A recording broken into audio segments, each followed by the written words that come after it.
શું કરે છે? અથાણું બનાવું છું. અથાણું અત્યારે કરે તો પેલા ચા તો બનાય. હવે તો અથાણું પેલા બનાવું પછી મેં બધું રેડી કરી દીધું. એવું છે?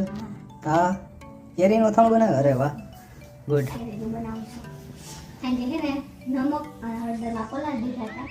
આખી રાત પલાળ્યા હતા પછી સવારના સૂકવી દીધા હતા. આખી રાત પલાળી રાખ્યા હતા. હા, આખી રાત પલાળ્યા. એટલે બરાબર. ચડી જાય ને નમક.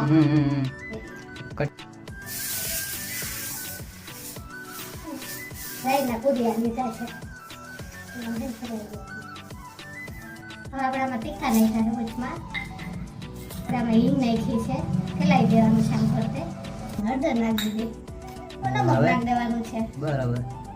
હવે એમાં છે ને આપણે ગરમ ગરમ તેલ એડ પછી આ મરચું ને એ બધું ઈ તો મરચું તો બળી જાય ને ગરમ તેલ અચ્છા, નાખીએ એટલે ઈ ઓકે. પછી નાખવાનું છે. આ તો હા, વઘાર કરવાનો છે એનો. આ છે ને વઘાર હતો. બરાબર. હા, એટલે આપણે આ મરચું પાવડર નાખીએ તો અચ્છા. બળી જાય એટલે ઈ પછી લાસ્ટમાં નાખવાનું ઘરે પછી. મારે બધા છે ને મિક્સ કરી દેવાનું.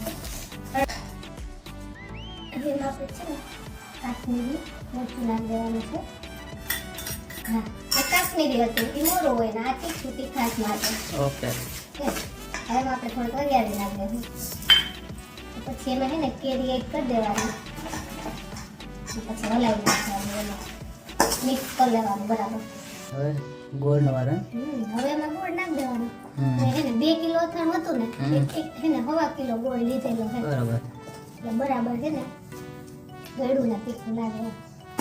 બહુ કટ ગળ્યું નાખ્યું. નહીં, બહુ એ તો ગોળ છે ને ગોળ નાખવા પડે છે. આપણે છે ને તેલ ઠરી ગયું છે એ તેલ હવે એમાં થોડું છે ને એડ કરી દેવાનું. ઓકે. પછી હલાવી નાખવાનું એકવાર મિક્સ કરી દેવાનું બરાબર આમ. હા.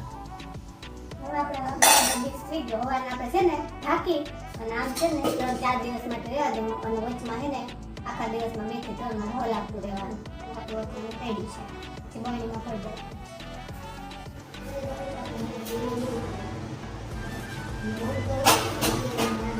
હવે તો છે ઓલરેડી ચમચી. બની ગયું હા, જો આ ચાર છે ને બની ગયું છે. એ તો અથાણું બની ગયું છે. અથાણું બની હા. ગયું. એવું બન્યું વરસાદ. એક નંબર બન્યું છે. મેં ટેસ્ટ પણ કરી લીધો. એમ. હવે આને આપણે છે ને ગળણીમાં ભરીને મૂકી દેવાનું છે જેથી કરીને એને 1 વર્ષ સુધી એને આવે પછી ઓર કાઢી ખાવાનું છે આમાંથી.